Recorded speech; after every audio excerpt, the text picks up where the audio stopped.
Today is National Girls and Women in Sports Day. It's a holiday that celebrates women's many accomplishments in athletics. To be certain, we do have a lot for our athletic women and girls to celebrate.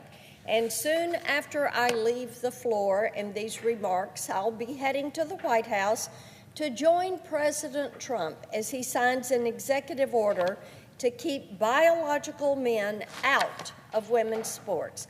This move is a triumph for the more than 3 million high school and college female athletes who deserve safety, fair play, and equal opportunity to succeed.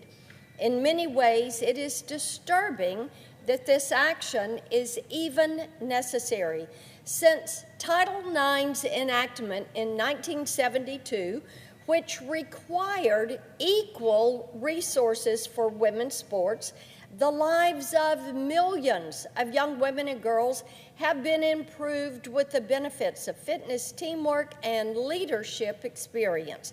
Yet, despite these advances for women, for 4 years, the Biden-Harris administration waged a war on women's sports. Instead of empowering young women, they denied biological reality and blurred the difference between men and women. In 2022, Biden's Education Department announced new rules that would allow biological males to participate in women's groups and activities, essentially forcing schools to accept men into their women's athletic programs.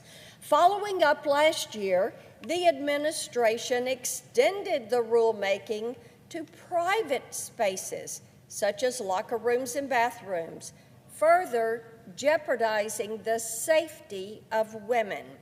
Thankfully, in November, the American people rejected this radical agenda. Instead, they gave President Trump a mandate to protect women, restore fairness, and bring common sense back to government rulemaking. That's why on Inauguration Day, President Trump issued an executive order that affirms the federal government's position that there are only two sexes, male and female, that are grounded in biology, not gender ideology. In effect, this means no more forcing schools to allow biological men into women's spaces. For so many female athletes in Tennessee and across the country, President Trump's executive orders are welcome news. But to ensure that every single one of them receives the safety, opportunity, and fairness they deserve, there is much more that Congress can and should do. At the top of the list, ensuring the National Collegiate Athletic Association, the NCAA, prohibits biological men from competing in women's sports. The NCAA is the nation's largest governing body of college athletics, so it wields tremendous power over hundreds of thousands of student athletes all across the country. That's why it is so troubling that since 2010, the organization has allowed men to compete in female-only events. Time and again, we have seen this policy endanger women's safety and deprive them of hard-earned records, medals, and accomplishments. Just 3 years ago at the NCAA Women's Swimming and Diving Championships, Tennessee's Riley Gaines competed against and shared a locker room with a biological male who ultimately took home the trophy that she had rightfully won. And in recent months, 5 NCAA women's volleyball teams were forced to forfeit their matches to avoid the danger of playing against a biological male on a competing team.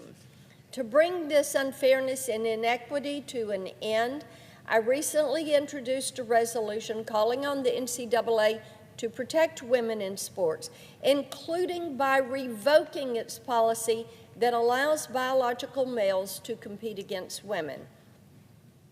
This move would bring the organization in line with other leading athletic associations, including the National Association of Intercollegiate Athletics and more than 20 states that have taken action to preserve fair play in women's sports.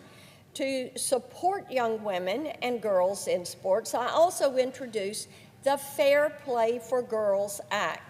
Among its provisions, this crucial legislation would require the U.S. Attorney General to submit a report to Congress on the harms, lost opportunities, and harassment women have faced in athletics, as well as the effectiveness of state and federal laws to prevent this abuse. At the same time, it is imperative that we celebrate the accomplishments of the young women who practice, train, and compete every day to achieve athletic success. That's why I introduced a resolution to designate October the 10th, that would be Roman numerals X and X, like the female sex chromosome, as American Girls in Sports Day. Specifically, the resolution calls on sports governing bodies to protect women and girls in sports. Young women across the country have suffered injuries, faced sexual harassment, and lost accolades because they were forced to share spaces designed for women with men. Together, President Trump and Republicans in Congress are working together to put an end to this assault on women once and for all.